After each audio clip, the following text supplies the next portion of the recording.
क्या हुए? क्या हुआ?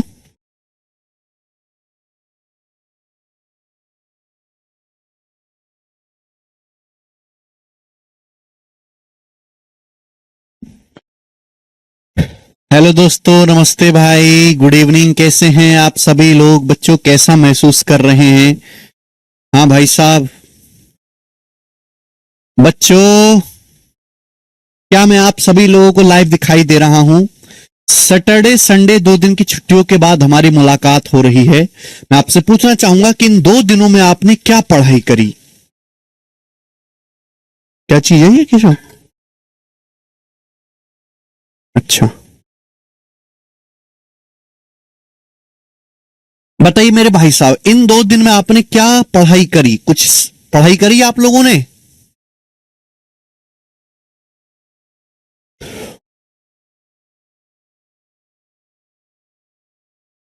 दिख रहे हैं? अरे हटाओ ये। किसी को किसी का कमेंट नहीं दिखना चाहिए किशोर। हैं?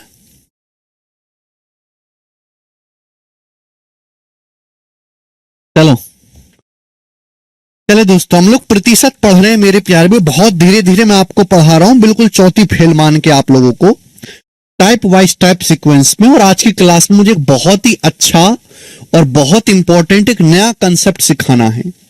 उससे पहले मेरे दोस्तों, एक टाइप आपके सामने रहता है एरर वाला क्वेश्चन, ठीक है ना? 2 क्वेश्चन मैं आपको इस टाइप के कराऊंगा, 2 सवाल। चलिए जल्दी से कर लेते हैं, बेसिक सी बात है ये, तो करिए। पेपर में अक्सर सवाल आता है एक एरर वाला। जैसे सवाल को देखो कि कैलकुलेशन करते समय एक स्टूडेंट गलती से एक संख्या 97 को 79 पढ़ लेता है, तो उसकी कैलकुलेशन में कितने प्रतिशत की वृद्धि या कमी ज्ञात कीजिए। ये आपसे सवाल पूछा गया। भाई, एक बच्चे को कैलकुलेशन करनी है, उसने गलती से एक संख्या को 97 की बजाय 79 पढ़ लिया गलती से, तो बताओ उसकी कैलकुलेशन में कितने परसेंट की वृद्धि हुई या कमी हुई। देखो, यानी कि सही एक्चुअल में कैलकुलेशन में नंबर क्या है? 97, लेकिन गलती से हमने 97 को 79 पढ़ लिया, तो भैया आंसर तो हमारा कम आ जाएगा, तो यानी कि डिक्रीज हो जाएगा। तो डिक्रीज वाला आंसर होना चाहिए। अगर हमने 97 को 79 पढ़ लिया मेरे दोस्तों, तो कितने की कमी हो गई? 70 में से 9 गया मेरे दोस्तों 8, और ये आ गया मेरे दोस्तों यहां पे 8 में 7 गया 18, 18 की कमी हो गई बटे 97। परसेंटेज में कितना आएगा भाई? एक्चुअल में जो सही नंबर है वो 97 है, लेकिन हमने गलती से कितना पढ़ लिया? 79 पढ़ लिया, तो कितना कम पढ़ा मेरे दोस्तों? कितनी होगी गड़बड़ कैलकुलेशन में? 97 में से 79 घटाइएगा, तो मेरे दोस्तों 18 की कमी कर दी हमने। परसेंटेज में इंटू 100%। अब 1800 को अगर 97 से भाग दिया जाएगा, 1800 को 97 से, तो आप मुझे बताओ क्या आएगा? जल्दी से जवाब दीजिएगा। तो मेरे दोस्तों 18 तो नहीं आना चाहिए, 19 आना चाहिए। भाई 97 एकम 97, ये आपका बच भी जाएगा मेरे दोस्तों। कितना बच जाएगा? 830 बच जाएगा। 97 से कितनी बार जाएगा मेरे दोस्तों? ये 9 बार तो जाएगा। 9 72, 9, और ये मेरे दोस्तों 97 से ये 9 बार जाएगा कि 9 9 81, 9 7 63, बिल्कुल सही। यानी कि अप्रोक्स आपका 9 बार जाएगा, तो लगभग 19% की कमी हो जाएगी, ठीक है ना? तो आंसर क्या है इस सवाल का? B option, 19% decrease. 18.5 से ज्यादा आएगा तो लगभग 19% आएगा। अच्छा, डिक्रीज वाला ये भी है ना, तो एग्जैक्ट दे रखा है इसने, तो एग्जैक्ट दे रखा है, डी ऑप्शन आएगा। एग्जैक्ट 18.5 से हल्का सा ज्यादा आएगा, एक ही ऑप्शन है, 18.55% डिक्रीज। इंक्रीज का मतलब होता है वृद्धि, डिक्रीज का मतलब होता है कमी। यहाँ पे एग्जैक्ट 18.55% आंसर दिया हुआ है, यही उत्तर हो जाएगा, ठीक है ना? अप्रोक्स नहीं निकालेंगे हम, एग्जैक्ट दिया हुआ है जब, ठीक है जी। कुछ भी प्रॉब्लम नहीं है, आसान से सवाल था ये। भाग देना है आपको और कुछ नहीं करना। एक और सवाल ऐसा ही बताओ। देखो ये थोड़ा सा इंटरेस्टिंग है, पेपर में बार बार आता है, ध्यान से सुनिएगा। यदि कोई स्टूडेंट किसी संख्या को 11/16 की बजाय 7/12 से गुणा करता है, तो उसके कैलकुलेशन में, उसके आंसर में कितने परसेंट की त्रुटि होगी, एरर होगी? भाई एक स्टूडेंट खाली बैठा था, तो उसके मास्टर ने कहा बेटे खाली बैठे बैठे कुछ काम हो नहीं रहा, तो एक काम कर, एक नंबर को 11/16 से गुणा कर दे। लेकिन 11/16 की बजाय लड़के ने उस संख्या को गुणा कर दी 7/12 से। तो भैया 11/16 की बजाय अगर हम 7/12 से गुणा कर देंगे किसी संख्या में, तो आंसर में तो गड़बड़ आएगी ना। पूछा कितने परसेंट की एरर आएगी। वैसे तो देखिए, जब हम बचपन में थे तो हम कैसे करते थे कि माना संख्या बराबर एक्स। अब हम बचपन में तो है नहीं, अब तो हम जवान हो गए, फिर थोड़े से समझदार हुए तो हमने करना शुरू कर दिया कि हम माना संख्या 100 है। एक्स मानने से सवाल सॉल्व तो जरूर होता है, लेकिन कैलकुलेशन हो जाती है। 100 मानने से कैलकुलेशन थोड़ी कम होती है। लेकिन आज हम बहुत समझदार हैं ना, आज हम एक्स मान के सवालों को करते हैं ना 100 मान के करते हैं। जब कैलकुलेशन बहुत ही ज्यादा बढ़ रही हो तो हम सवालों को एलसीएम मान के सॉल्व करते हैं। आप संख्या को एक्स मत मानो। बोला है कोई स्टूडेंट किसी संख्या को 11/16 की बजाय 7/12 से गुणा कर देता है, यानी कि हमको गुणा करनी थी 11/16 से, गलती से हमने किससे गुणा कर दी 7/12 से। तो बेटे यहां बटे 16 भी आ रहा है, यहां बटे 12 भी आ रहा है, यहां बटे 16 भी आ रहा है, यहां बटे 12 भी आ रहा है। तो कैलकुलेशन को कम करने के लिए मेरे प्यारे भाई 16 और 12 दोनों से कटने वाला आसान सा नंबर कौन सा है? 48। तो मैंने मान लिया कि माना जो संख्या है वो 48 है। मैंने ये मान लिया कि माना संख्या 48 है, माना संख्या 48 है। तो बच्चे हम समझदार हुए तो हमें एक्स मान के नहीं करना सवाल, एक्स मानने को डाल दो चूल्हे में। मैंने संख्या को 48 मान लिया। क्लियर है? आप बोलोगे हाँ सर। तो 48 को किससे गुणा करनी थी? 11/16 से। आप बताओ 48 को 11/16 से गुणा करेंगे तो क्या आएगा? 16 3 48, 33 आना चाहिए। यानी कि सही आंसर आना चाहिए मेरे दोस्तों 33। लेकिन बच्चे ने गलती से गुणा किससे कर दी? 48 में बच्चे ने गलती से 7/12 से गुणा कर दी। तो क्या आ गया भैया? 12 चौक 48, आंसर आ गया 28। क्या गलत आंसर कितना निकाल दिया? 28। सही आंसर 33 आना चाहिए था, लेकिन लड़के ने गलती से क्या आंसर निकाल दिया? 28। तो बताओ आंसर में कितने की कमी हो गई? 5 की कमी हो गई। 5/33। 5/33 परसेंटेज में कितना आएगा मेरे दोस्तों? इंटू 100% इंटू 100% ये आएगा। तो 500/33। क्लियर है? आप बोलोगे हाँ जी सर बिल्कुल सही। वैसे तो 1/33 जो होता है वो 3% होता है, तो 5/33 जो आएगा लगभग 15% आएगा। 15% से ज्यादा ही आएगा, हल्का सा 15% से हल्का सा ज्यादा बी ऑप्शन। भाई मैं ये भी तो कह सकता हूं कि 1/33 क्या है? 1/33 का मतलब 100 से गुणा, लगभग 3% आएगा, अप्रोक्स 3%, 3% से ज्यादा ही होगा। तो 5/33 क्या आएगा? 15% से हल्का सा ज्यादा, बी ऑप्शन आंसर है। ठीक है? 16.66 कैसे आ जाएगा भाई? यार तुम कुछ भी बोलते हो।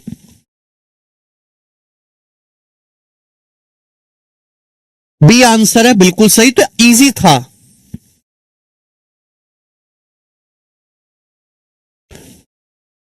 अब इससे सिंपल क्या होगा? और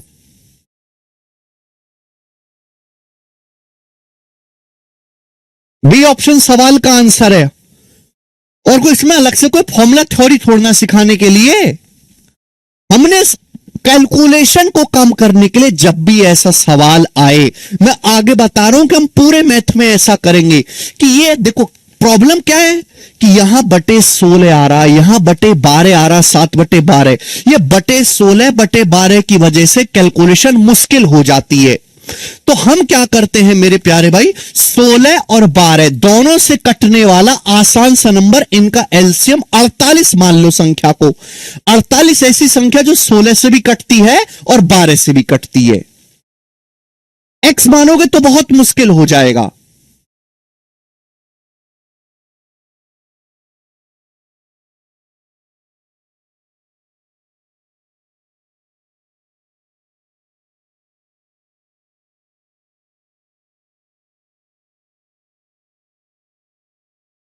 ठीक है? एलसीएम लेके इजी है। आगे चलते हैं नेक्स्ट। पता नहीं यार तुम कैसे बालक हो, समझ ही नहीं आता यार। हैं? दुनिया चांद पे पहुंच गई और तुम आज तक एक्सपेक्ट के हुए हो कि माना संख्या एक्स। बेटा एक्स मानने वाले तो कब के मुर्दा बन चुके हैं कंपटीशन की दुनिया में, उनका कोई फ्यूचर नहीं है।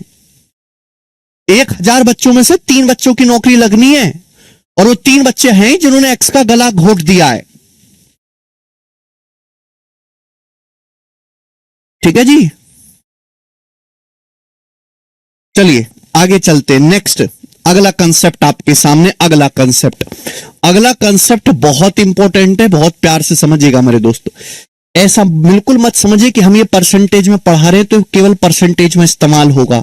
आगे जितने भी चैप्टर होंगे ना, time, speed and distance, time and work, simple interest, compound interest, हर जगह इस कंसेप्ट का इस्तेमाल होगा। इसलिए हम परसेंटेज बहुत धीरे पढ़ा रहे हैं कि परसेंटेज एक बार अच्छे से समझ गए तो बाकी चैप्टर भी आप समझ पाओगे। चले पहले मुझे पूरी बात समझाने दीजिएगा, तब कुछ बोलेगा। देखो मेरे प्यारे भाई, अगर 2 संख्याएं हैं ए और बी इस प्रकार से, अगर 2 संख्याएं ए और बी इस प्रकार से हैं कि उनका गुणनफल एक फिक्स नंबर है, कांस्टेंट है। सुनते रहिएगा। जैसे समझिए कि 2 संख्याएं ए और बी इस प्रकार हैं। एक सेकंड मेरे प्यारे भाई, मान लीजिए कि ए और बी 2 संख्याएं हैं इस प्रकार से कि उनका जो गुणनफल है, उनका जो प्रोडक्ट है, वो एक कांस्टेंट नंबर है, वो एक फिक्स संख्या है, वो एक कांस्टेंट नंबर है मेरे प्यारे भाई, वो एक फिक्स संख्या है। समझ में आई मेरी बात? गौर से सुनेगा कि माना 2 संख्याएं ए और बी इस प्रकार से हैं कि उनका गुणनफल कांस्टेंट है, निश्चित संख्या है। कांस्टेंट का मतलब मेरे दोस्तों एक निश्चित, एक फिक्स नंबर है।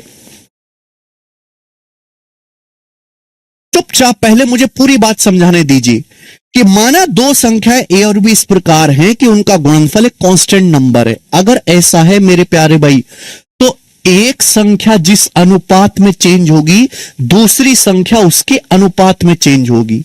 अगर 2 संख्याओं का प्रोडक्ट कांस्टेंट है तो इसका मतलब यह हुआ कि ए जो है वो बी के इनवर्सली प्रोपोर्शनल होगा, ए बी के व्युत्क्रमानुपाती होगा। व्युत्क्रमानुपाती होने का क्या मतलब है?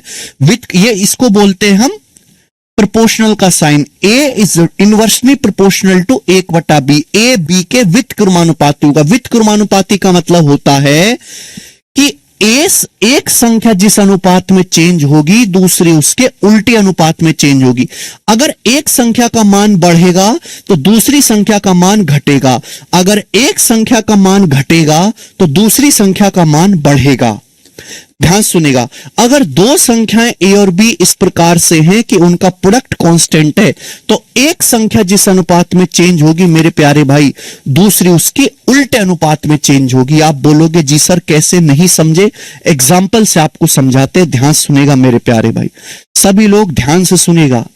एक संख्या जिस अनुपात में चेंज होगी, दूसरी उसके उल्टे अनुपात में चेंज होगी। आप कॉमन सेंस से भी सोच सकते हैं कि 2 संख्याएं ए और बी ऐसी हैं कि उनका गुणनफल कांस्टेंट है। अगर सपोज मैं ए का मान बढ़ा देता हूं, मुझे गुणनफल फिक्स रखना है, ये नहीं गुणा करके जो संख्या आ रही है वो नहीं बदलनी चाहिए, गुणनफल सेम होना चाहिए। अगर मैं ए का मान बढ़ा देता हूं तो जाहिर सी बात है बी का मान कम करना पड़ेगा कि नहीं करना पड़ेगा? ऐसा थोड़ा ना कि अगर मैं दोनों को बढ़ा दूंगा तो गुणनफल भी बढ़ जाएगा कि नहीं बढ़ जाएगा? तीर ऊपर जा रहा है मतलब बढ़ना, तीर नीचे आ रहा है मतलब घटना। अगर मैं ए का मान घटा देता हूं तो जाहिर सी बात है बी का मान बढ़ाना पड़ेगा, तभी तो गुणनफल कांस्टेंट रहेगा। ऐसा नहीं हो सकता कि अगर मैं दोनों को घटा दूंगा तो गुणनफल भी कम हो जाएगा। क्लियर है? ध्यान सुनेगा मेरे प्यारे भाई, एग्जाम्पल से समझते हैं कि जैसे भाई ए एक संख्या है 5 और बी एक दूसरी संख्या है मेरे दोस्तों 7। आप मुझे बताओ 5 की 7 में गुणा करके कितना आएगा मेरे दोस्तों? 35 आएगा। 5 की 7 में गुणा करके कितना आएगा मेरे दोस्तों? 35 आएगा। आएगा कि नहीं आएगा? आप बोलोगे हां जी सर। 2 संख्याएं ए और बी कांस्टेंट है। मैंने एग्जांपल के लिए लिखा कि ए का मान 5 है, बी का मान 7 है, तो 5 गुणा 7 क्या आएगा? 35। अब मुझे 35 से गुणनफल नहीं बदलना। गुणनफल 35 पहले भी था, गुणनफल आज भी 35 ही होना चाहिए। गुणनफल नहीं बदलना चाहिए। गुणनफल पहले भी 35 था, प्रोडक्ट आज भी 35 होना चाहिए। मैंने ए का मान 7 कर दिया। मैंने ए का मान 7 कर दिया। क्या कर दिया? ए का मान 7। एक बात समझाओ, तो आप मुझे बताओ बी का मान क्या होगा? अब b का मान क्या होगा, जल्दी से जवाब दीजिएगा, b का मान क्या होगा, फटाफट जल्दी से जवाब दीजिएगा, b का मान क्या होगा, b का मान क्या होगा, जल्दी से आप हमें बताएं। भाई मैंने a का मान बढ़ा दिया, मैंने a का मान 5 से 7 कर दिया, मैंने a का मान बढ़ा दिया 5 से 7। आप मुझे बताओ, मुझे गुणनफल नहीं बदलना, b का मान था 7, अब बताओ b का मान क्या हो जाएगा, b का मान क्या होगा 5, b का मान क्या हो जाएगा 5, b का मान क्या होगा 5। क्लियर है? आप बोलोगे हां जी सर बिल्कुल सही। यानी कि अगर एक संख्या का मान बढ़ा है, एक संख्या का मान मेरे दोस्तों बढ़ा है, तो दूसरी संख्या का मान मेरे प्यारे भैया क्या हुआ है, घटा है। एक संख्या का मान बढ़ा है तो दूसरी संख्या का मान घटा है। और अगर आप यहां से और ज्यादा गौर से ऑब्जर्व करो, एक संख्या जिस अनुपात में चेंज हुई है, दूसरी संख्या उसके उल्टे अनुपात में चेंज हुई है मेरे प्यारे भाई। दो संख्याएं थी ए और बी, उनका गुणनफल कांस्टेंट है, गुणनफल पहले भी 35 था, गुणनफल आज भी 35 है। ए का मान मेरे दोस्तों पहले 5 था, मैंने ए का मान 5 से 7 कर दिया, तो आप मुझे बताओ बी का मान किस अनुपात में चेंज हुआ है, जल्दी से जवाब दीजिएगा, बी का मान किस अनुपात में चेंज हुआ है। तो आप कहोगे सर बी का मान 7 से, बी का मान अगर पहले 7 था तो 7 से घट के 5 हो गया, बी का मान 7 से घट के 5 हो गया। बोलो बात क्लियर है? आप बोलोगे हां जी सर बात क्लियर है। तो यही कंसेप्ट है मेरे दोस्तों कि अगर दो संख्याओं का प्रोडक्ट कांस्टेंट है, दो संख्याओं का गुणनफल फिक्स है मेरे प्यारे भाई, दो संख्याओं का प्रोडक्ट कांस्टेंट है, एक संख्या जिस अनुपात में चेंज होगी दूसरी संख्या उसके उल्टे अनुपात में चेंज होगी। अगर हम एक संख्या को बढ़ाएंगे तो दूसरी संख्या को हमें ऑटोमेटिक घटाना होगा, किसमें, उल्टे अनुपात में। दो संख्याओं का गुणनफल तभी कांस्टेंट रहेगा जब एक संख्या को जिस अनुपात में बदले दूसरी संख्या को उसके उल्टे अनुपात में बदलना पड़ेगा। समझ में आई बात? आप बोलोगे हां जी सर बात तो समझ में आ गई। बहुत छोटा सा एग्जांपल है और इसी को टेक्निकल भाषा में हम कहते हैं इनवर्सली प्रोपोर्शनल। अगर दो संख्याओं का प्रोडक्ट कांस्टेंट है मेरे प्यारे भाई, तो ए बी के व्युत्क्रमानुपाती होगा, व्युत्क्रमानुपाती, ए बी के व्युत्क्रमानुपाती होगा मेरे प्यारे भाई। क्या ये जो साइन लगा हुआ है इसको बोलते हैं व्युत्क्रमानुपाती। ए बी के व्युत्क्रमानुपाती होगा।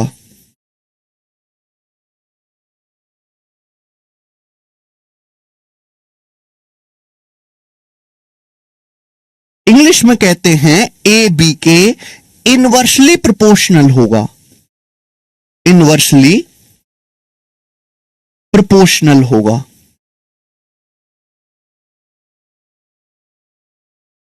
अगर दो संख्याओं का प्रोडक्ट कांस्टेंट है, एक संख्या जिस अनुपात में चेंज होगी दूसरे उसके उल्टे अनुपात में चेंज होगी। व्युत्क्रमानुपाती नाम में क्लियर है, अनुपात व्युत्क्रम मतलब उल्टा, उल्टा अनुपात होगा।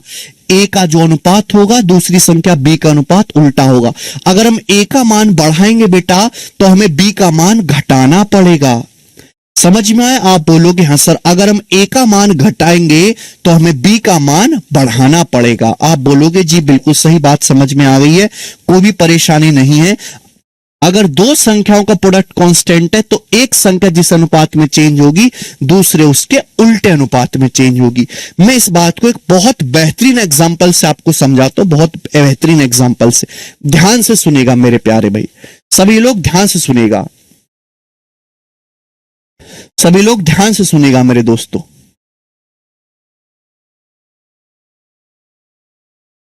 जी, प्राइस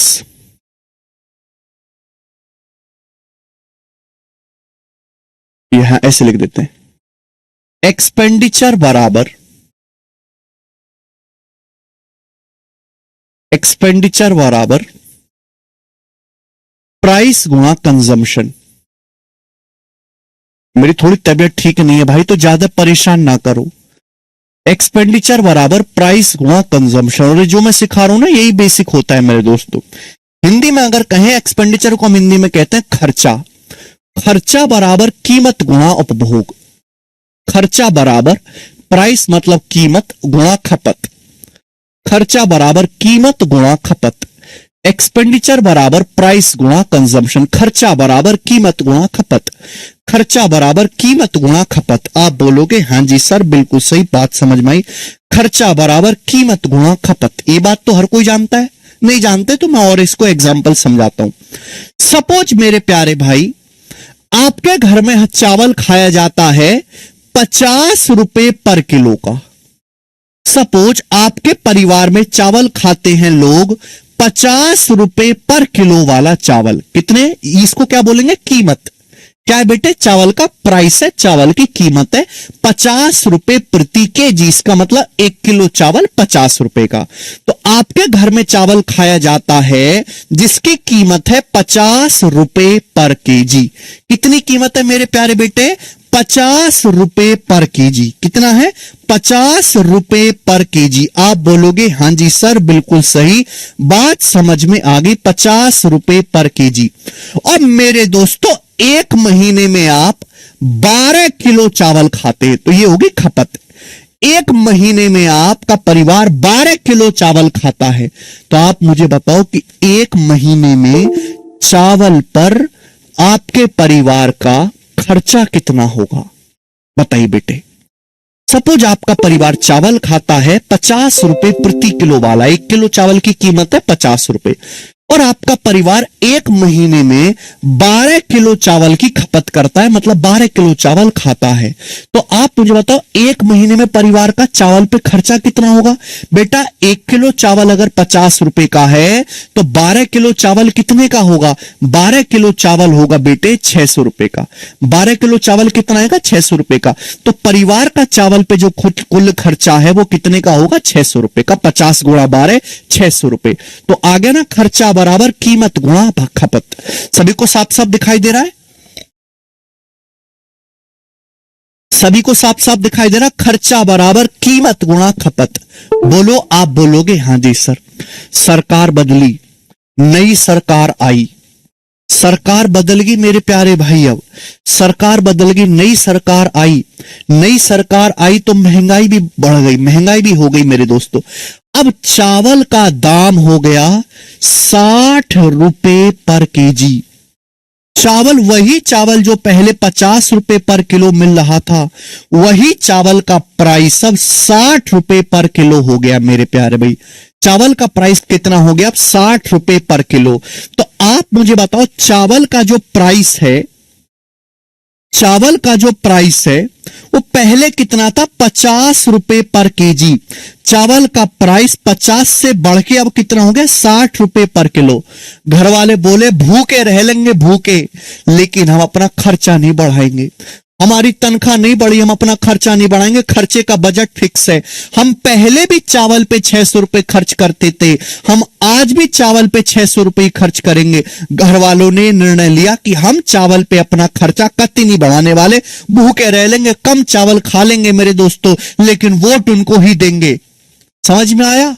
यानी कि मेरे दोस्तों घर वालों ने अपना खर्चा बिल्कुल नहीं बढ़ाया, खर्चा फिक्स रखा, खर्चा कांस्टेंट है। घर वाले पहले भी 600 रुपए खर्च कर रहे थे, पहले भी वो 600 रुपए खर्च कर रहे थे मेरे प्यारे भाई, और आज भी 600 रुपए खर्च कर रहे हैं। खर्चा नहीं बदला उन लोगों ने। चावल की कीमत 50 से 60 रुपए पर केजी हो गई, तो बेटे जाहिर सी बात है, जाहिर सी बात है भाई, चावल का प्राइस तो बढ़ गया, आपने खर्चा बढ़ाया नहीं अपना, यानी कि आपको अब चावल कम खाना पड़ेगा, पेट कम भरेगा। तो आप मुझे बताओ कि अब आप एक महीने में कितने किलो चावल खाओगे, जल्दी से जवाब दीजिए। अब आप एक महीने में कितने किलो चावल खाओगे, बताओ। अब आप एक महीने में कितने किलो चावल खाओगे, जल्दी से बताओ। ये देसी एग्जाम्पल है बेटे, इनसे हर आदमी को रिलेट करता है, हर आदमी को समझ में आता है। ठीक है भाई, हर आदमी को समझ में आता है। ये क्या था बेटे, ये टेक्निकल बातें थी, जैसे इसमें साइंस साइड से जो पढ़ा है, जिसकी स्कूलिंग अच्छी है, बीटेक बीएससी किया है, वो इन बातों को एक बार में पकड़ लेगा। मुझे उसके लिए बहस करवाने की जरूरत नहीं है। लेकिन जो आर्ट वाले, कॉमर्स वाले, जो बालक गणित में कमजोर है, उनके लिए मैं ऐसे देसी एग्जाम्पल लेता हूं जिससे कमजोर कमजोर बालक भी समझ पाए। लेकिन क्या है बेटे, वो कमजोर के साथ साथ तुम्हें पेशेंस, धीरज की भी कमी होती है। वो पूरी बात सुनते नहीं है, पहले चिल्लाने लगते हैं। अगर आप धीरज रख के सारी बातों को सुने तो सही वक्त पे आपको सारी बात समझ में आएगी। ठीक है ना? क्लियर है? जाहिर सी बात, अभी खर्चा तो बढ़ा है नहीं मेरे प्यारे में, खर्चा कांस्टेंट है। वही का एग्जाम्पल बन गया ना, दो संख्याओं का प्रोडक्ट, खर्चा कांस्टेंट है, खर्चा फिक्स है, खर्चा बढ़ाया नहीं आपने। तो बताओ, चावल आप खपत कम करोगे, अब चावल कितना खाया जाएगा मेरे दोस्तों एक महीने में? तो आप कहोगे सर 600 रुपए खर्चा, 1 किलो चावल 60 रुपए का, तो 600 बटे 60 यानी कि 600 को 60 से भाग देंगे 10 किलो। अब आप एक महीने में केवल 10 किलो चावल ही खा पाओगे। बात समझ में आ गई कि यहां तक किसी बच्चे को कोई परेशानी? एक महीने में 10 किलो चावल भी खा पाओगे।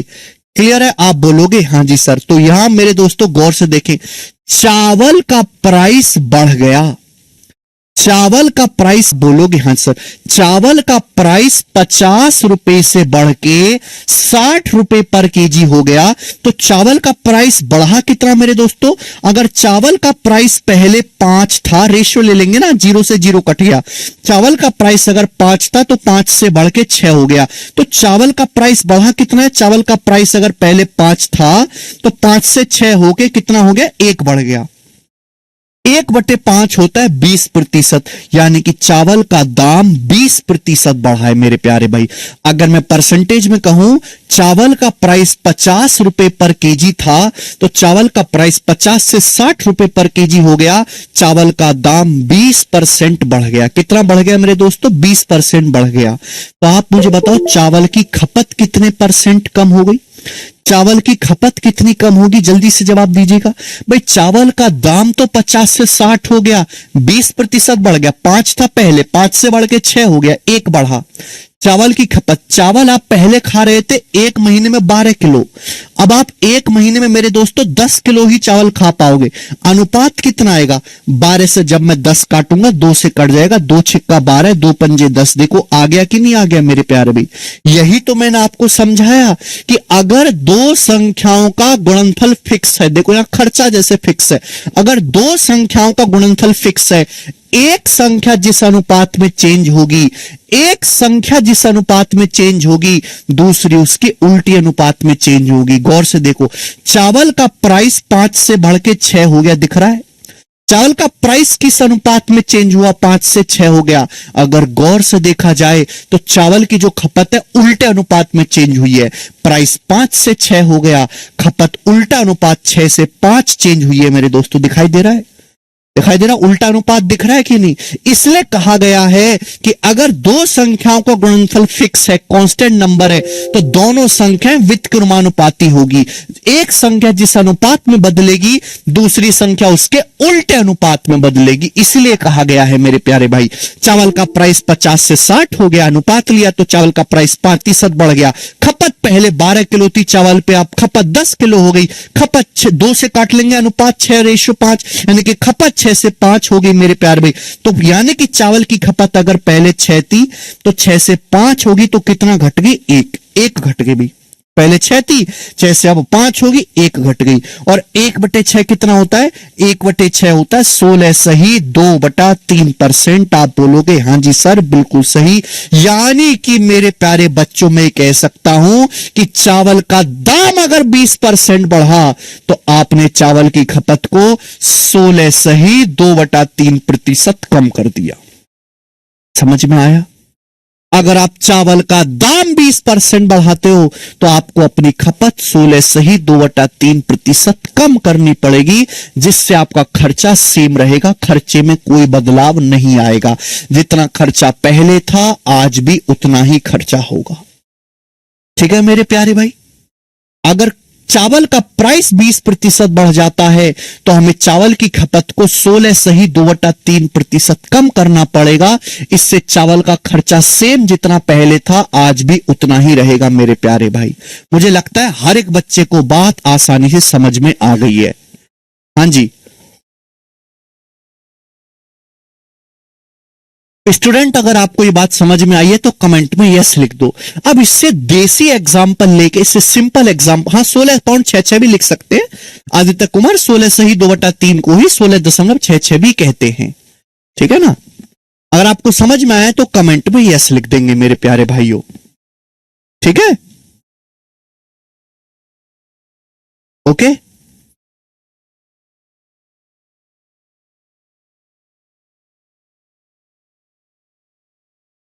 सभी को समझ में आया। देखिए पेपर में इतना लंबा सवाल नहीं लिखा हुआ आएगा, पेपर में बहुत छोटी सी बात लिखी हुई आएगी, वो मैं आपसे कहता हूं, ठीक है ना। वो मैं आपसे पूछता हूं, ध्यान सुनिएगा। अब ये तो मैंने आपको सिखाया बहुत डिटेल में, अब शॉर्ट में एग्जाम में कैसे करना है वो भी समझ लीजिए।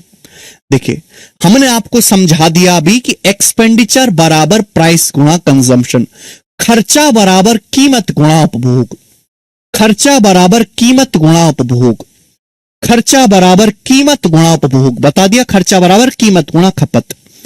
आता है मेरे दोस्तों सवाल ये एग्जाम में कि खर्चा सेम रखने के लिए चावल की जो कीमत है, चावल की जो कीमत है मेरे प्यारे, वो कितना, चावल की कीमत 25% बढ़ जाती है। चावल की कीमत 25% बढ़ जाती है। खर्चा सेम रखने के लिए बताओ चावल की खपत को कितने प्रतिशत कम करना होगा। यह सवाल एग्जाम में आपके सामने आएगा, बताएं। सवाल में कहा गया है कि चावल की कीमत 25% बढ़ जाती है, लेकिन हम अपना चावल पे खर्च को सेम रखना चाहते हैं, चावल के खर्च में कोई परिवर्तन नहीं करना चाहते। जितना खर्च हम चावल पे पहले कर रहे थे आज भी ही उतना खर्च करना चाहेंगे, तो बताओ चावल की खपत को कितने प्रतिशत कम करना पड़ेगा मेरे प्यारे भाई। क्लियर है, सवाल में कोई डाटा आपको नहीं दिया जाएगा।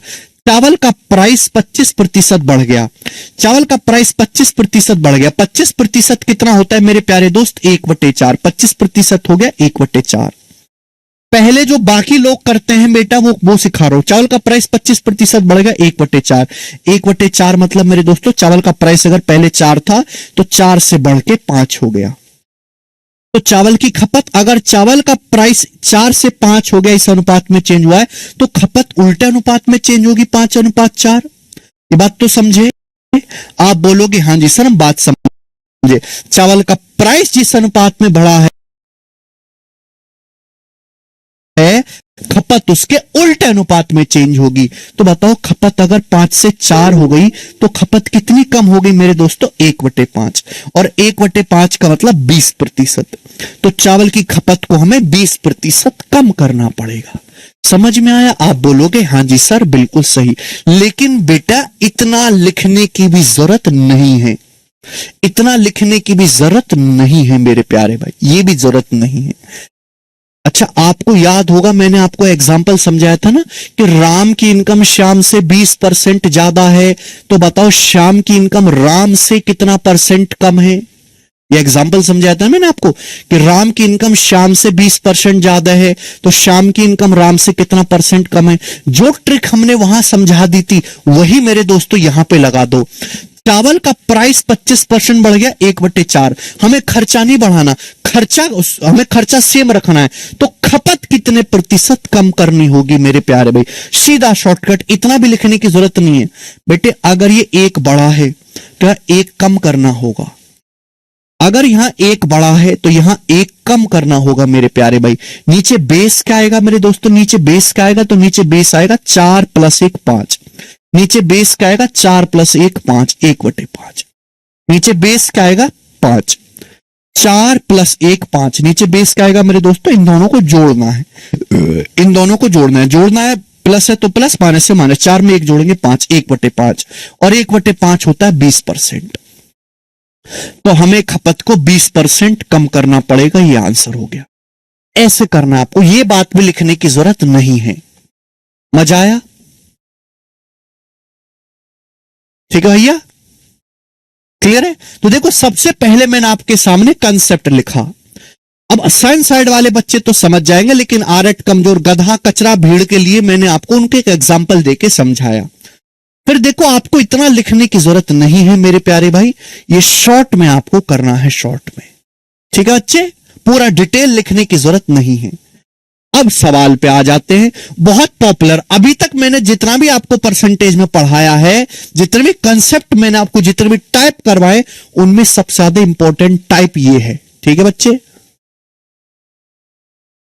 सबसे ज्यादा इंपॉर्टेंट टाइप है ये, बताओ। करेंगे, सवाल करेंगे बेटे। चीनी की कीमत में 15% की कमी हुई। पढ़ो सवाल को, सवाल को पढ़ते ही पता लगेगा।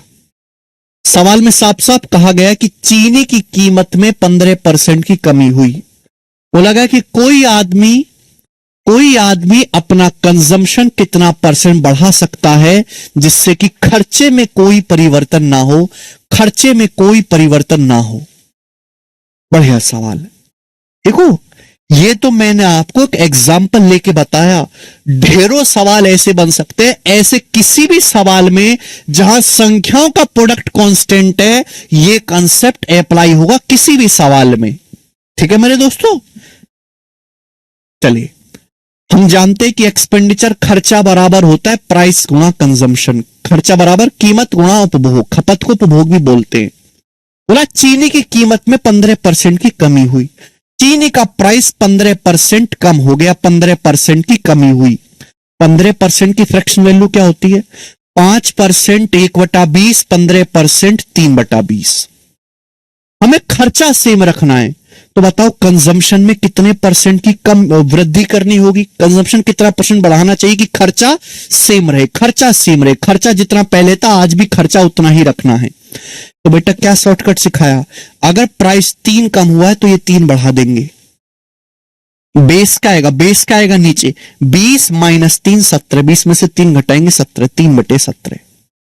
आपका खर्चा इतना बढ़ाना पड़ेगा, परसेंटेज में निकालना इंटू 100%। तो सॉरी, कंजम्पशन को 300/17% बढ़ाना पड़ेगा। बी ऑप्शन आंसर है, 300/17%। वेरी गुड, ठीक है बेटा। सीधा यहां पे छलांग मारने के लिए ना बहुत सारी बातें बतानी पड़ती हैं। देखो आंसर में डिवाइड करके नहीं लिखा हुआ तो आप यहीं पे छोड़ दो, कहीं डिवाइड करके लिखा हुआ तो डिवाइड भी करना पड़ेगा, एक मेहनत आपकी और बढ़ जाएगी। एक और सवाल देखेंगे बच्चों, सवाल एसएससी जीडी के पेपर का है 2023 का। हर एक एग्जाम के सवाल आपको यहां पे प्रैक्टिस करने को मिलेंगे। आलू का प्राइस 10% बढ़ जाता है तो एक उपयोगकर्ता को आलू की खपत कितने परसेंट, आलू की खपत में कितने परसेंट की कटौती करनी होगी, कितने परसेंट कमी करनी होगी कि खर्चा अपरिवर्तित रहे, खर्चा अनचेंज रहे, खर्चे में कोई परिवर्तन ना हो। अभी समझाया बेटे हमने, एक्सपेंडिचर बराबर प्राइस गुणा कंजम्पशन, खर्चा बराबर कीमत गुणा खपत। कंसेप्ट सिखा चुके हैं। अगर दो संख्याओं का प्रोडक्ट सेम रखना है, मुझे खर्चा सेम रखना है, दो संख्याओं गुणनफल सेम है, एक संख्या जिस अनुपात में चेंज होगी दूसरी उसके उल्टे अनुपात में चेंज होगी। आलू का प्राइस 10% बढ़ गया, 10%, 10% का मतलब क्या होता है? 1/10। तो बेटे खपत कितनी कम करनी पड़ेगी बताओ? खपत में कितनी कटौती करनी पड़ेगी, कटौती करनी पड़ेगी। अगर प्राइस 1 बढ़ गया तो यहां 1 कम कर देते। बेस क्या आएगा मेरे दोस्तों? 10 + 1 11, 1/11, यानी कि खपत 1/11। 1/11 का मतलब लगभग 9.09%। 1/11 होता है 9.09%, यानी कि, लेकिन सवाल में अप्रोक्स दे रखा है तो लगभग 9.1% खपत कम करनी पड़ेगी। डी ऑप्शन आंसर आ गया। अगला सवाल बताएं। सवाल है आपके सामने, देखो अलग अलग लैंग्वेज लिया, ठीक है ना, 4-5 सेकंड में हो जाएगा। 9.09 आएगा, लेकिन सवाल में लगभग लिखा हुआ है ना 9.09, लगभग 9.1 लिखा जा सकता है ना बेटा, इतना घबराना क्यों है? बोला सीएनजी की कीमत में 12% की बढ़ोतरी की गई। शालिनी को अपनी कार के लिए सीएनजी की खपत कितने प्रतिशत, और आंसर बताना है अप्रोक्स में 2 स्थानों तक सही आंसर आपको बताना है। खपत कितनी कम करनी चाहिए शालिनी को अपनी कार की सीएनजी की, जिससे कि सीएनजी पर खर्च में कोई वृद्धि ना हो, खर्च सेम रहे मेरे प्यारे भाई। ठीक है, हर कोई जानता है कि खर्च बराबर क्या होता है, कीमत गुणा खपत, प्राइस गुणा कंजम्पशन। बोला गया सीएनजी की कीमत 12% बढ़ गई, सीएनजी की कीमत 12% बढ़ गई। 12% का मतलब 12%, 12%। 12% कितना होता है बेटे, 4% होता है 1/25। 12% 4 का 3 गुना, 12% का मतलब हो गया 3/25। सीएनजी का प्राइस 3/25 बढ़ गया, तो खपत कितने प्रतिशत कम करनी चाहिए शालिनी को सीएनजी पे, जिससे खर्चा सेम रहे। अगर प्राइस 3 बढ़ गया तो खपत भी 3 कम करनी पड़ेगी। ओवर बटे कितना आएगा मेरे प्यारे भी, तो बटे आएगा जी 25 + 3 28, ये 28, 3/28। आंसर डिवाइड करके दिया हुआ है अप्रोक्स में, तो इंटू 100% ही आएगा। ये कितना जाएगा मेरे दोस्तों, तो आप कहोगे सर 4 से काटेंगे 100 25 बार, 4 से काटेंगे 28 7 बार, तो 25 या 75, 75 को 7 से भाग देंगे तो कितना जाएगा, 25 या 75 है, 75 को 7 से भाग देंगे तो 7 2 70 बचेगा, 5 दशमलव लगा के 0, 7 7 49, तो लगभग 10.7% आएगा।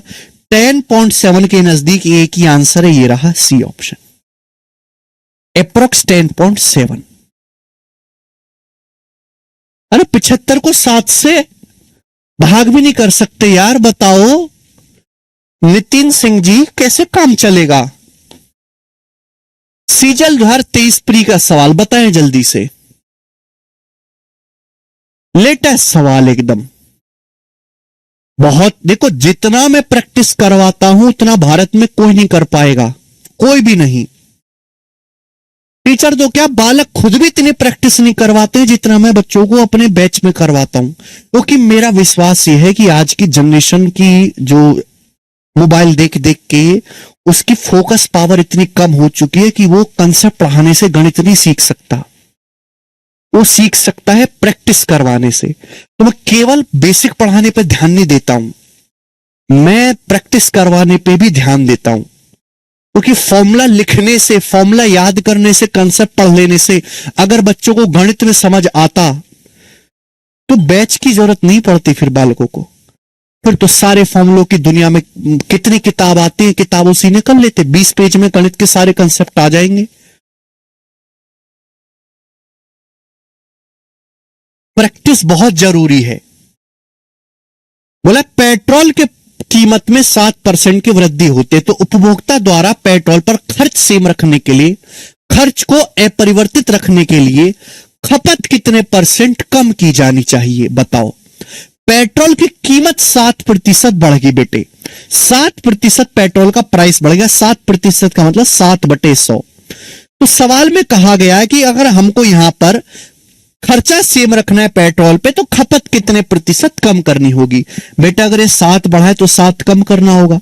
नीचे बेस क्या आएगा, नीचे बेस आएगा जी 100 + 7 107, 107, और परसेंटेज में इंटू 100% ही आएगा। अब 700 को 107 से भाग देंगे तो कितनी बार जाएगा, 6 बार जाएगा, 6 बार जाएगा मेरे दोस्तों। तो 6 बार एक ही ऑप्शन जा रहा है, ये आंसर हो जाएगा, मुझे आगे करने की जरूरत नहीं। 6 सही 58/107%। हर बच्चे ने कर लिया, वेरी गुड यार, तुम तो बड़े समझदार हो। मैं तो तुमको ऐसी गरिया रहा था, तुम तो बड़े तेज निकले। आगे चलेंगे, सवाल नंबर है मेरे प्यारे दोस्त यहां पर 108 बनाएंगे। सवाल दिल्ली पुलिस कांस्टेबल का है, हमें करके बताएं। बिल्कुल ऐसा ही सवाल मेरे प्यारे भाई, जल्दी से करके बताएं दिल्ली पुलिस कांस्टेबल का फटाफट।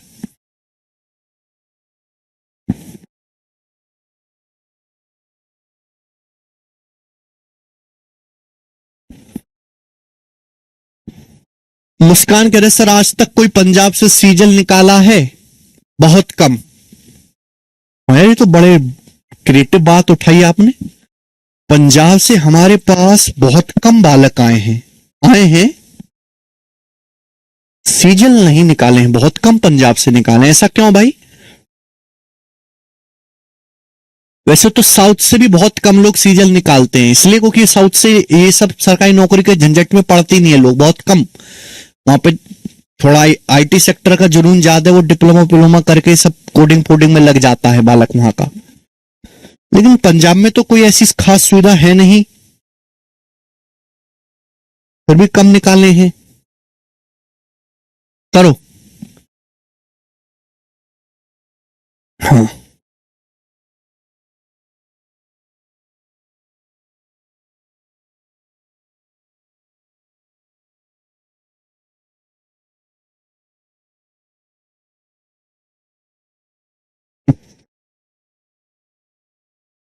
A option. अरे वाह, तुम तो बड़े सही हो बच्चे। ए ऑप्शन सब बच्चे आंसर बता रहे। 18.03%। वेरी गुड भाइयों, वेरी गुड। सभी को मैं 2-2 रुपए पेटीएम करूंगा जो सही बता रहे हैं यहाँ पे। ठीक है, मैं लगा देता हूं टीम को काम पे, सबको 2 रुपए करेगी पेटीएम। आगे चलेंगे। सवाल नंबर है मेरे प्यारे भाई आपके सामने यहां पर 109 करेंगे जी। सेम कंसेप्ट पे सवाल है।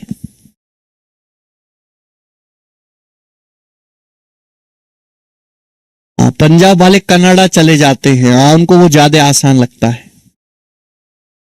Very good.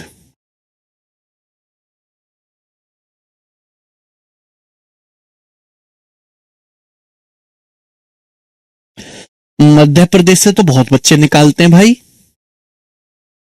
अगला सवाल करो। ये बहुत अच्छा सवाल है मेरे प्यारे भाई, लेटेस्ट आया था पेपर में, बोला है a person increases his consumption of sugar bye 42.84% because the price of sugar is reduce by X%। एक आदमी अपनी चीनी की खपत 42.84% बढ़ा देता है। चीनी ज्यादा खानी शुरू कर दी आदमी ने, खपत बढ़ा दी। क्यों? क्योंकि चीनी सस्ती हो गई, चीनी का प्राइस X% कम हो गया। बताओ X का मान क्या है? Expenditure remains constant, expenditure constant रहता है। आप जानते कि एक्सपेंडिचर खर्चा बराबर कीमत गुणा खपत। अब मेरे दोस्तों यहां पे खर्चा सेम है, खर्चा नहीं बदला मेरे दोस्तों। एक आदमी ने चीनी का मेरे दोस्तों खपत बढ़ा दी। एक आदमी ने चीनी की अपनी खपत बढ़ा दी कितनी? 42.84%। अब आप मुझे बताओ कि 42.84% होता क्या है भाई? 1/7 होता है 14.28%। 1/7 14.28%। ये 14.28% का 3 गुना है 3/7, यानी कि आदमी ने कंजम्पशन 3/7 बढ़ा दिया। तो बताओ प्राइस, उसकी कीमत, चीनी की कीमत कितने परसेंट कम हुई है? खर्चा सेम है। अगर बेटा 3 बढ़ा है तो 3 ही कम होगा। आप बोलोगे हाँ जी सर बिल्कुल सही। नीचे बेस क्या आएगा? नीचे बेस आएगा 7 3 10। 1/10 होता है 10%, 3/10 होता है 30%। तो चीनी की कीमत 30% कम हुई है। आंसर है सी ऑप्शन। सी ऑप्शन सवाल का आंसर है। बहुत बढ़िया,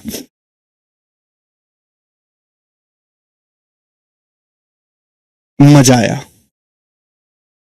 और ये मजा सभी बच्चों को देना चाहिए। बच्चों आप लोगों को शेयर कर करके हैं आगे। सवाल नंबर 110, बहुत बढ़िया मेरे प्यार में जीडी का सवाल। देखो हर एक सवाल में बच्चों लैंग्वेज अलग है।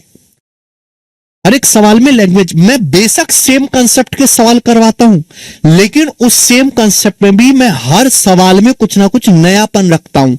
चाहे वो मेरे दोस्तों किसी के ऑप्शन फ्रैक्शन में है, किसी में कैलकुलेशन ज्यादा है, किसी की लैंग्वेज कंफ्यूजिंग है, हर बार आपको फ्रेश लगेगा। और अलग अलग एग्जाम के सवाल करवाता हूं, इसलिए मेरा बहुत ज्यादा समय जाता है रिसर्च करने में। मैं शाम को 4 बजे से क्लास लेना शुरू करता हूं, तो पूरा जो मेरे पास दोपहर का समय बचता है उसमें मैं केवल सीट तैयार करता हूं। बताइए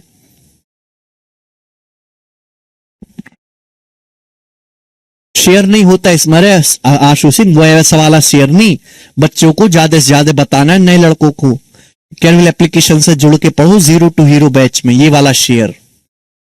ये ना कि तुमने वीडियो का लिंक देने लगो। अरे मैं एक चीज और पूछना चाहूंगा, तुम में से एलविस आर्मी कौन कौन है बेटे? हैं? यूट्यूबरों की आर्मी बन रही है, वो बॉर्डर पे जाते हैं लड़ने के लिए।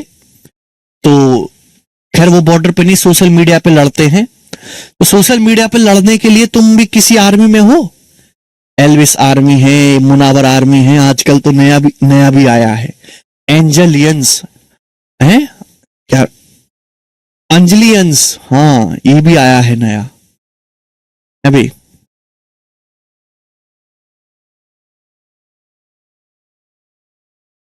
तो तुम में से भी कोई छपरी आर्मी में है?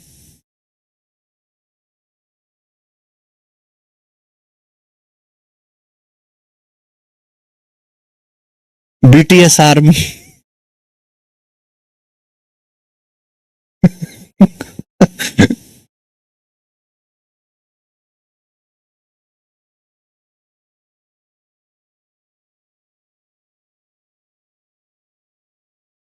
मेरी एक बात गौर से सुनना, learn from everyone but follow no one, समझे? Learn from everyone but follow no one, किसी को फॉलो नहीं करना। समझ में आया? चलिए, पेट्रोल की कीमत 95 से 110 रुपए पर लीटर हो जाती है, तो रवि द्वारा पेट्रोल की खपत में कितने परसेंट कमी करनी चाहिए कि खर्चा सेम उतना ही बना रहे? खर्चा सेम उतना ही बना रहे। आप जानते हैं कि खर्चा बराबर होता है मेरे दोस्तों कीमत गुणा उपभोग। खर्चा बराबर कीमत गुणा उपभोग। बोला है पेट्रोल का प्राइस, इस बार परसेंटेज में नहीं दिया, डाटा बोला है कि पेट्रोल का प्राइस पहले 95 था, 95 रुपए पर लीटर से 110 रुपए पर लीटर हो गया। पेट्रोल का प्राइस 95 से 110 रुपए पर लीटर हो गया, तो पेट्रोल का प्राइस किस अनुपात में चेंज हुआ मेरे दोस्तों? 5 से काटेंगे, 19 से 20, ये 5 से कट रहा है। पेट्रोल का प्राइस 19 से 20 हो गया मेरे प्यारे भाई। तो पेट्रोल पे जो आदमी की खपत है वो तो उल्टा अनुपात, सॉरी 19 से 22, 5 से 95 19 बार जाएगा, 110 22 बार जाएगा। पेट्रोल का प्राइस 19 से 22 हो गया, तो पेट्रोल पर जो आदमी की खपत है वो उल्टे अनुपात, रिवर्स अनुपात में चेंज होनी चाहिए कि नहीं? 22:19। पेट्रोल पर जो खपत है मेरे दोस्तों वो उल्टे अनुपात में चेंज होनी चाहिए, तभी तो खर्चा सेम उतना ही बना रहेगा। तो पेट्रोल पे जो खपत है वो 22 से मेरे दोस्तों 19 हो जाएगी। आप बोलोगे हां जी सर बिल्कुल सही, 22 से 19 हो जाएगी, तो कितनी कम हो जाएगी मेरे दोस्तों खपत? 3/22। आप बोलोगे हां जी सर बिल्कुल सही। 1/22 क्या होता है? मैंने आपको बताया कि 1/22 जो होता है 4.54% होता है अप्रोक्स। 1/22 होता है 4.54%, 3 गुना है, तो 4.5 गुना 3 13.5, तो 13.5 से हल्का सा ज्यादा आएगा, 13.5 से हल्का सा ज्यादा आएगा, लेकिन 14 से कम रहेगा भाई। इसकी जब गुणा करेंगे 14 से तो कम ही रहेगा, तो एक ही ऑप्शन है मेरे दोस्तों, डी ऑप्शन इस सवाल का आंसर है, लगभग 13.64%। ठीक है भाई, बात आई समझ में? एक बात बताइए, इन लोगों की आर्मी करती क्या है भाई? ये जो है बनी हुई है आर्मी, इसमें इतना तो गारंटी से हूं, कह सकता हूं कि इनकी आर्मी में सब बेरोजगार लोग होंगे। काम धंधे वालों को इतना टाइम है ही नहीं कि किसी और के लिए लड़ाई करे जो शायद उससे कभी जिंदगी में मिले भी ना।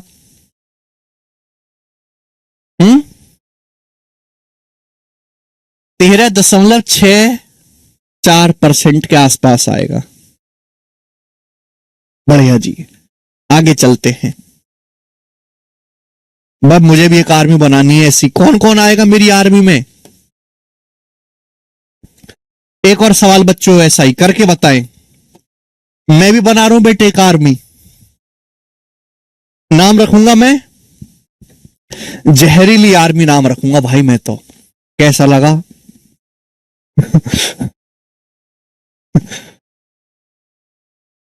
अगर सचिन सीमा की भी लॉन्च हो रही है आजकल तो, लप्पू आर्मी। लप्पू आर्मी में कौन कौन है?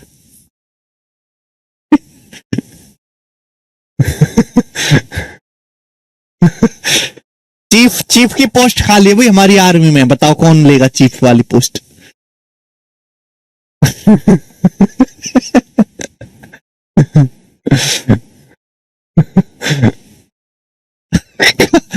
अच्छा, कचरा आर्मी नाम ठीक रहेगा? अब कचरा आदमी बोलूंगा तो बेइज्जती हो जाएगी। पता किसी से सोशल मीडिया पे लड़ाई चल रही है, डिबेट, मैं कहूँ अभी लेकर आ रहा हूँ अपनी कचरा आर्मी को, वो वहीं हंसन लगेगा, आगे आ गए तो तो बेइज्जती हो जाएगी। कचरा आर्मी नहीं रखेंगे भाई। सैलरी कितनी होगी भाई? जितनी ये देते हैं उससे तो थोड़ी कमी दूंगा मैं। 2 पैसा दूंगा भाई, 2 पैसा पर कमेंट।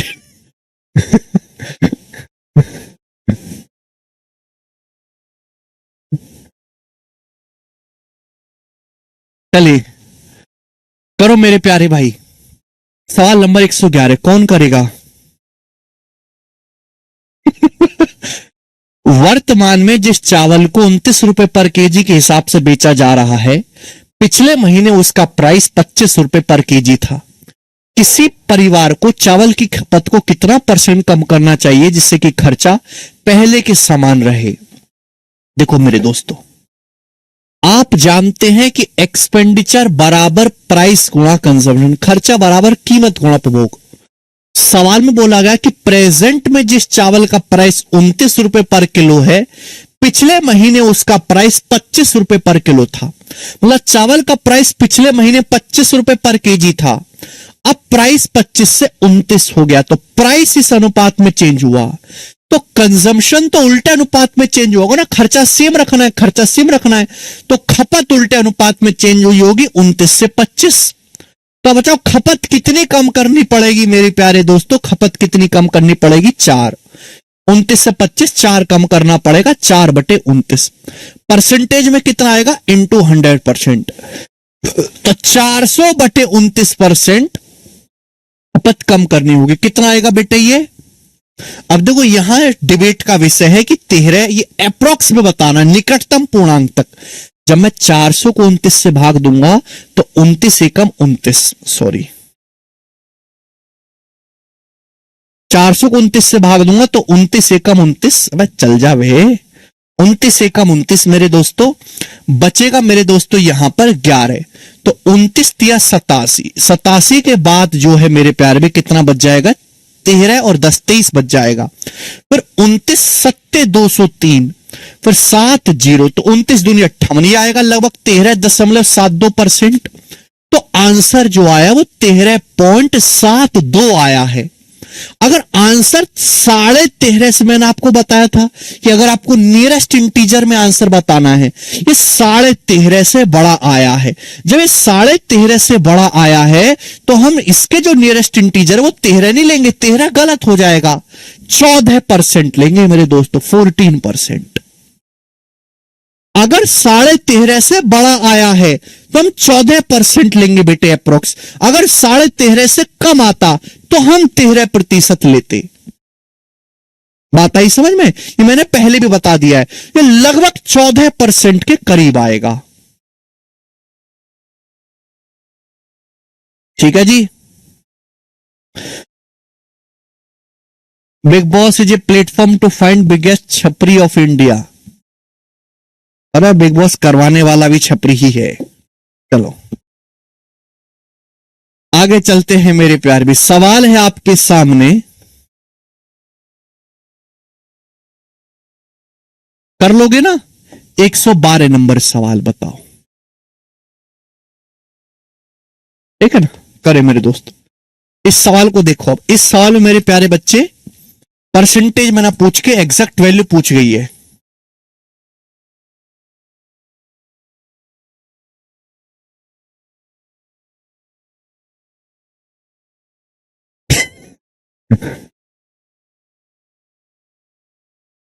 ना भाई, मैं भी सीरियस हूं, I am very serious, I am making a army. ठीक है,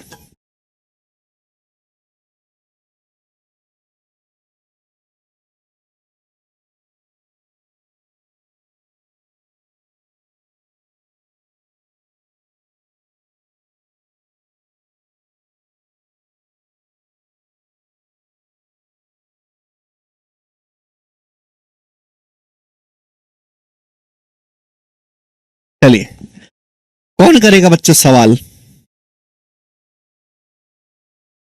ठीक है, जैसे जैसे हम आगे बढ़ रहे हैं वैसे वैसे लैंग्वेज को भी ट्विस्ट करते जा रहे हैं, ठीक है ना। चावल की कीमत में 35% की गिरावट आती है, ज्ञात करें उतने ही रुपए में चावल की कितनी अतिरिक्त मात्रा खरीदी जा सकती है जो पहले 104 किलो चावल खरीदने के लिए पर्याप्त थी। बहुत बढ़िया। चावल का प्राइस 35% कम हो जाता है, जाहिर सी बात है 35% प्राइस कम हो गया, चावल सस्ता हो गया। तो आपसे पूछा कितनी एक्स्ट्रा क्वांटिटी चावल खरीदा जा सकता है उसी पैसे से, सेम उतने ही पैसे से जिस पैसे से पहले 104 किलोग्राम चावल आ रहा था। तो मेरे प्यार भी आपने खर्चा नहीं बदला, जितना पैसा पहले आप खर्च कर रहे थे उतना पैसा हम आज भी खर्च कर रहे हैं। आप बोलोगे हाँ जी सर बिल्कुल सही। देखो हम लोग ये बात जानते हैं कि खर्चा बराबर कीमत गुणा उपभोग। हम खर्चा नहीं बदल रहे, जितना खर्चा पहले कर रहे थे आज भी उतना ही खर्चा करेंगे, खर्चा सेम रख रहे हैं। चावल की प्राइस 35% कम हो गई। 35% का मतलब होता है 5% 1/20, 35% 7/20। चावल का प्राइस मेरे दोस्तों 35% कम हो गया 7/20, यानी कि प्राइस अगर पहले 20 था तो 20 से 7 कम होकर 13 हो गया। अगर प्राइस 20 से मेरे दोस्तों 13 हो गया तो कंजम्पशन खपत किस अनुपात में चेंज हुई है, तो आप कहोगे सर 13:20, उल्टे अनुपात में खपत चेंज हुई है। यानी कि अगर पहले मेरे प्यारे भाई 13 यूनिट चावल हम खरीद रहे थे तो हम 20 यूनिट चावल खरीद सकते हैं। अब अगर पहले हम 13 यूनिट चावल ले पा रहे थे उतने पैसे में जितना खर्चा करके, सेम उतना ही खर्चा करके अब हमको 20 यूनिट चावल एक्स्ट्रा 20 यूनिट चावल मिलेगा। तो कितना चावल एक्स्ट्रा मिलेगा मेरे प्यारे भाई, 7 यूनिट चावल हम एक्स्ट्रा खरीद सकते हैं। आपसे यही वैल्यू पूछी है 7 यूनिट की वैल्यू। पहले कितना चावल खरीद पा रहे थे हम 104 किलो, पहले हम 104 किलो चावल खरीद पा रहे थे। तो 13 यूनिट की वैल्यू मेरे दोस्तों 104 किलो है 8 गुना। अब कितना एक्स्ट्रा चावल आप खरीद रहे हो 7 यूनिट, 7 यूनिट की वैल्यू भी 8 गुना है, 7 यूनिट की वैल्यू भी 8 गुना है, 7 अट्टे 56 केजी। तो 56 केजी चावल मेरे दोस्तों हम अधिक खरीद सकते हैं। इस सवाल का आंसर हो जाएगा। समझ में आई बात।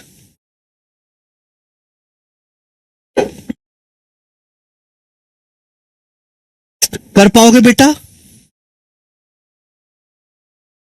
नेक्स्ट आगे चलते हैं मेरे प्यारे बच्चे।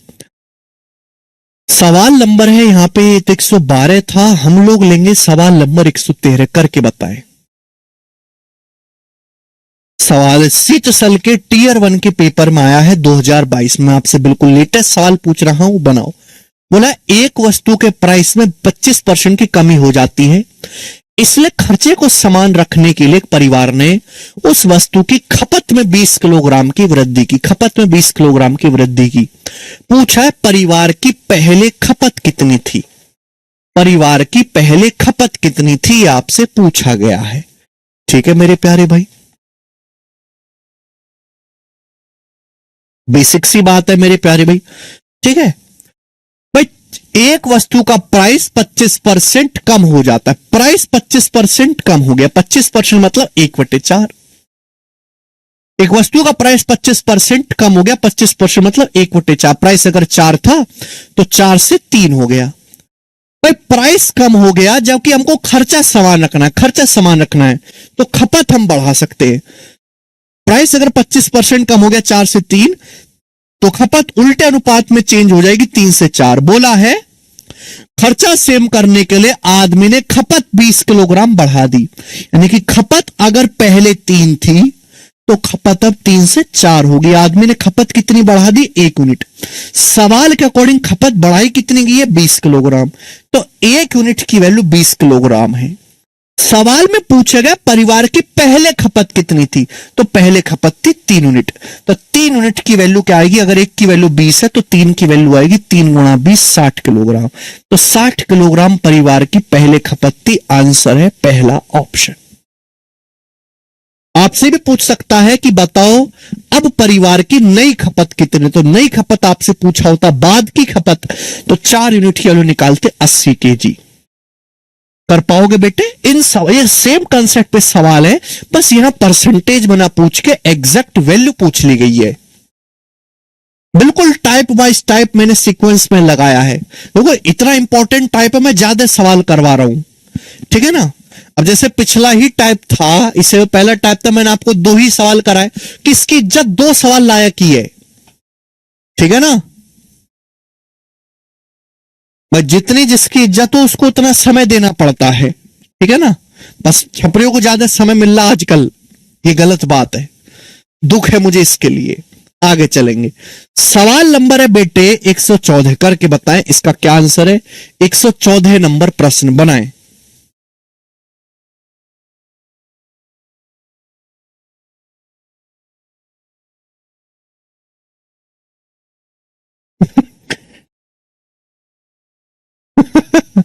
अच्छा गुर्जर साहब,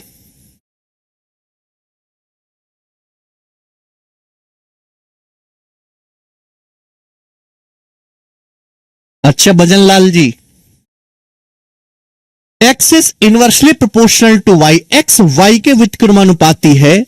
यदि एक्स को 37.5% बढ़ाया जाता है तो वाई के मान में कितने प्रतिशत का परिवर्तन होगा। एक्स वाई के व्युत्क्रमानुपाती, व्युत्क्रमानुपाती का मतलब मेरे दोस्तों ये हो गया, एक्स वाई के व्युत्क्रमानुपाती है, यानी कि मेरे दोस्तों एक्स और वाई का प्रोडक्ट कांस्टेंट है।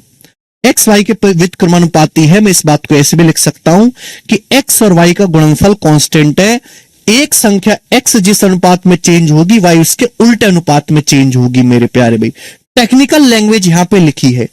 बोला एक्स को 37.5% बढ़ाया जाता है। 37.5% क्या होता है, 12.5% 1/8, 37.5% 3/8। एक्स को 37.5% 3/8 बढ़ाया जाता है।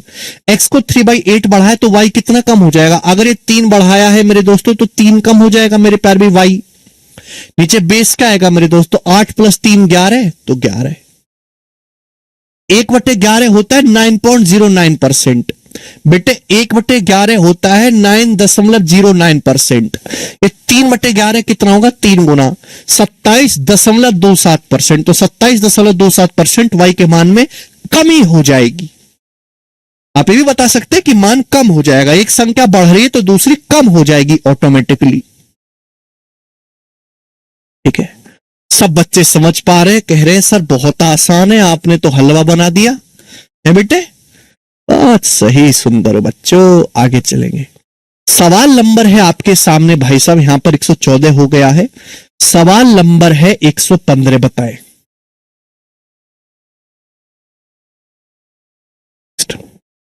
ये सवाल एमटीएस 2020 के पेपर में आया था, एमटीएस 2020 के पेपर में।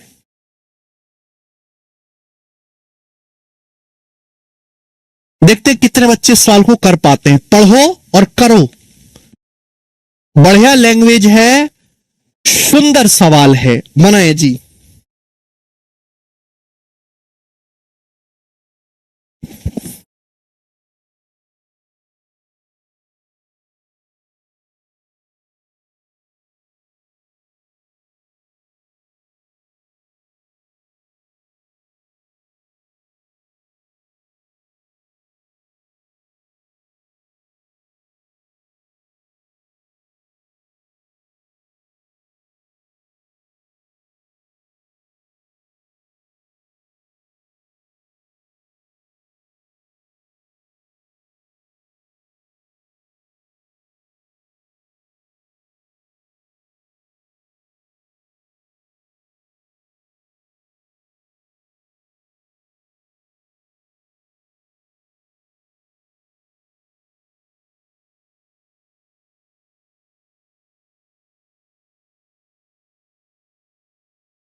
करो, बी ऑप्शन, बहुत बढ़िया।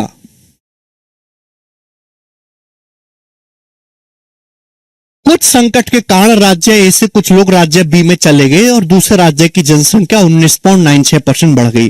हालांकि बाद में सभी लोग अपने राज्य ए में लौट पाए। फिर राज्य बी की जनसंख्या में कितने परसेंट की कमी आई? देखो सवाल के ऑप्शंस काफी ज्यादा दूर दूर है। एग्जामिनर जानबूझ के ऐसा डाटा देता है जिससे कि बच्चे इसकी परसेंटेज देख के भाग जाएं, वो कैलकुलेशन में लग जाएंगे, जबकि करनी नहीं है। लगभग देखो ना, ये जानबूझ के किया है एग्जामिनर ने ऐसा। 19.96 लगभग 20% ही तो होता है। ये 20 के तो बहुत नजदीक है। 20% होता है 1/5। पर कोरोना फैला, कोरोना के कारण कुछ लोग राज्य ए से राज्य बी में चले गए और यहां से बी की जो जनसंख्या है वो लगभग 20% बढ़ गई। 1/5 बढ़ गई। यानी कि मेरे दोस्तों अगर पहले 5 लोग थे इसमें ए में, तो बी की 6 हो गई मेरे प्यारे। बी की जनसंख्या जो है मेरे प्यारे भाई, अगर पहले 5 थी बी की जनसंख्या राज्य बी की, तो 5 से 6 हो गई, क्योंकि कुछ लोग स्टेट ए से आ गए। बाद में स्थिति सामान्य हो गई, ये स्टेट बी से वापस अपने स्टेट में चले गए, तो स्टेट बी में अभी 6 लोग हैं। ये 6 लोग वापस मेरे दोस्तों जब अपने स्टेट में चले जाएंगे तो कितनी जनसंख्या कम हो जाएगी? 1/6। और 1/6 होता है लगभग 16.66। 16.66 के नजदीक बी ऑप्शन है। ठीक है ना? तो हमको इसलिए मैं ये सवाल लिया हूं कि ये सवाल आपको अगर आप एग्जैक्ट करने लगोगे तो कभी नहीं कर पाओगे। ऑप्शंस काफी दूर दूर है। ये सवाल बनाया ही गया है अप्रोक्स कैलकुलेशन के लिए। ठीक है बेटे? आप बोलोगे सर बिल्कुल सही। ठीक है, एग्जामिनर आपको जबरदस्ती कंफ्यूज करना चाहता है मेरे दोस्तों। आप होना नहीं, आगे चलेंगे। नेक्स्ट अगला सवाल, सवाल नंबर बेटा 116 बोला है, due to fall in man power the production in a company decreases by 35%। By what percent should the working hours be increase to restore the original production? बहुत बढ़िया सवाल है मेरे प्यार। जीडी के पेपर का सवाल है। अब आप कहोगे सर इसका फॉर्मूला या तो आपने बताया नहीं। बेटे हर चीज का फॉर्मूला बताया नहीं जाता, कुछ कॉमन सेंस भी होता है आदमी को, कि तुम समाज में रहते हो, आदमी हो मेरे प्यारे भाई। Due to fall in man power the production of company decreases by 35%। By what percent should the working hours be increase to restore the original production? देखो मेरे दोस्तों, कंपनी में जो सामान बनता है, तो सामान बनता है, जो कंपनी में प्रोडक्शन होता है, जो कंपनी में उत्पादन होता है, वो 2 चीजों पर निर्भर करता है मेरे दोस्तों। कि कंपनी में मैन पावर कितनी है, मैन पावर कितनी है मेरे दोस्तों, इनटू कंपनी में जो लोग काम कर रहे हैं उनके वर्किंग आवर्स क्या हैं। ये बात कोई समझाने वाली नहीं है मेरे प्यार भी, कॉमन सेंस है मेरे प्यार भी। ठीक है, हिंदी में अगर कहें कि भाई कंपनी, जैसे खिलौना बनाने वाले कोई कंपनी है, खिलौना बनाने वाली, ठीक है बेटा। अब कंपनी में जितने ज्यादा आदमी होंगे उतना ज्यादा प्रोडक्शन होगा। इसको बोलते हैं डायरेक्टली प्रोपोर्शनल। जब ये साइन लगा हुआ है, अगर ये वाला साइन है, ये वाला sign, A is directly proportional to b. A 1/, नहीं है, यहां पे 1/, नहीं है, डायरेक्टली प्रोपोर्शनल टू बी का मतलब ये है कि ए जिस अनुपात में चेंज होगा बी उसी अनुपात में चेंज होगा। अगर आप ए को दुगना करोगे बी भी दुगना हो जाएगा, ए 5 गुना करोगे बी 5 गुना हो जाएगा, ए को आधा करोगे बी आधा हो जाएगा, ए को 25% करोगे बी भी 25% हो जाएगा। तो प्रोडक्शन, कंपनी का प्रोडक्शन डायरेक्ट डिपेंड करता है मैन पावर पे। आप ज्यादा लोग बढ़ा दोगे कंपनी में, ज्यादा खिलौने बनेंगे। आप लोगों से ज्यादा घंटे काम करवाओगे, 8 घंटे के बजाय लोगों से 10 घंटे काम करवाओगे, ज्यादा घंटे काम कराओगे, कंपनी में ज्यादा प्रोडक्शन होगा। समझ में आई ना बात? तो बात खुद से सोच सकते हैं कि प्रोडक्शन सीधा निर्भर करता है मैन पावर पे, वर्किंग आवर्स पे। इतनी बात यहां तक क्लियर है। आगे क्या बोला गया है कि भाई मैन पावर कम हो जाती है, उसकी वजह से प्रोडक्शन 35% कम हो गया। कंपनी में लोग कम आना शुरू करते हैं, कंपनी में स्टाफ कम हो जाता है, तो उसकी वजह से मेरे प्यारे भाई प्रोडक्शन 35% कम हो गया। इसका मतलब कंपनी में जो मैन पावर है वो 35% घट गई, उसकी वजह से मेरे दोस्तों प्रोडक्शन भी 35% कम हो गया। तो बोला है लोगों के वर्किंग आवर्स कितने बढ़ाने चाहिए जिससे कि प्रोडक्शन सेम रहे, प्रोडक्शन ओरिजिनल प्रोडक्शन सेम रहे मेरे प्यारे भाई। तो मैन पावर 35% कम हो गई। 35% कितना होता है? 5% 1/20, 35% 7/20। मैन पावर 7/20 कम होगी तो वर्किंग आवर्स कितने बढ़ाने पड़ेंगे? अगर ये 7 कम हुआ तो 7 बढ़ाना पड़ेगा। नीचे बेस क्या आएगा मेरे दोस्तों? 20 7 27, 7/27। वर्किंग आवर्स बढ़ाने पड़ेंगे, ज्यादा देर तक काम करना पड़ेगा। जाहिर सी बात है लोग कम हो जाएंगे तो बचे लोगों से ज्यादा टाइम तक काम करवाना पड़ेगा।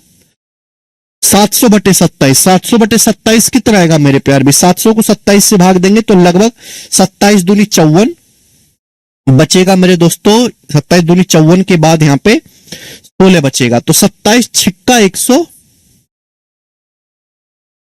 सॉरी नीचे 13 आएगा, सॉरी 13 आएगा, सॉरी नीचे ना ये 7 कम हुआ तो 7 बढ़ेगा, नीचे 20 - 7 13 आएगा, सॉरी 700/13। तो 700/13 कितना आएगा? 13 पंजे 65, 65 के बाद 5 0, 13 चौका 52, लगभग 54%। 54% से हल्का सा कम, 54 से हल्का सा कम, ये वाला आंसर है 53.85, 53.85%। ठीक है जी। नेक्स्ट और अगला सवाल बेटे आपके सामने है। यहां पर सवाल नंबर है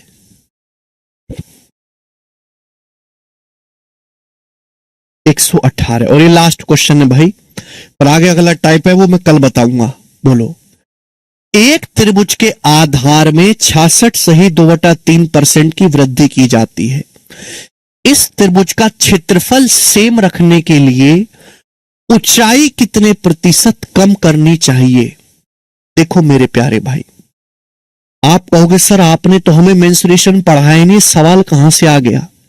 बेटे बहुत छोटी सी बात है, बेशक हम परसेंटेज पढ़ रहे हैं, लेकिन आपको यह बात तो पता ही होनी चाहिए कि त्रिभुज का जो एरिया है, ठीक है ना, एरिया ऑफ ट्राइंगल, त्रिभुज का जो क्षेत्रफल है वो क्या होता है?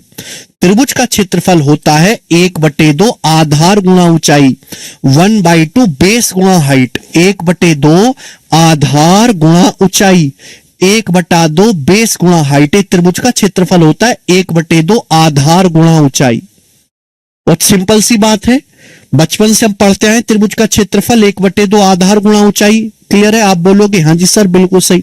अब 1/2 क्या है? कांस्टेंट नंबर है भाई, यानी कि त्रिभुज का जो क्षेत्रफल है वो किस पे डिपेंड करता है? आधार पे। आधार बढ़ाओगे एरिया बढ़ेगा, त्रिभुज की ऊंचाई बढ़ाओगे एरिया बढ़ेगा। तो त्रिभुज का एरिया निर्भर करता है आधार पे, ऊंचाई पे। 1/2 तो आना ही आना है, 1/2 तो आना ही आना है, यानी कि बेसिकली एरिया निर्भर करता है आधार और ऊंचाई के गुणनफल पे। त्रिभुज का क्षेत्रफल निर्भर करता है आधार और ऊंचाई के गुणनफल पे। बोला है त्रिभुज का आधार 66 सही 2/3% बढ़ाया जाता है, त्रिभुज का बेस 66 सही 2/3% बढ़ाया जाता है। ऊंचाई कितने प्रतिशत कम करनी चाहिए जिससे कि मेरे प्यारे भाई ऊंचाई कितने प्रतिशत कम करनी चाहिए? एरिया सेम रहे, एरिया सेम रहे। तो त्रिभुज का आधार 66 सही 2/3% बढ़ाया जाता है। कितना मेरे दोस्तों? 33 सही 1/3%, 1/3। 66 सही 2/3% की फ्रैक्शन वैल्यू 2/3। आप मुझे खुद बताओ कि अगर ये 2 बढ़ाया गया तो यहां 2 कम करना होगा। नीचे बेस क्या आएगा? नीचे बेस आएगा 3 + 2 5, नीचे बेस आएगा 2/5। 1/5 होता है 20%, 2/5 होता है 40%। 1/5 20%, 2/5 40%। तो त्रिभुज की ऊंचाई को 40% कम करना पड़ेगा बेटे। बात आई समझ में?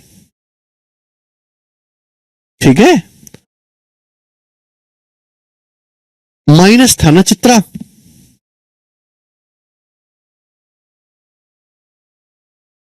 ओके चलिए, वेरी गुड। आज की क्लास को मेरे दोस्तों हम यहीं पे छोड़ते हैं, इसके आगे जो है हम कल करवाएंगे अगला टाइप।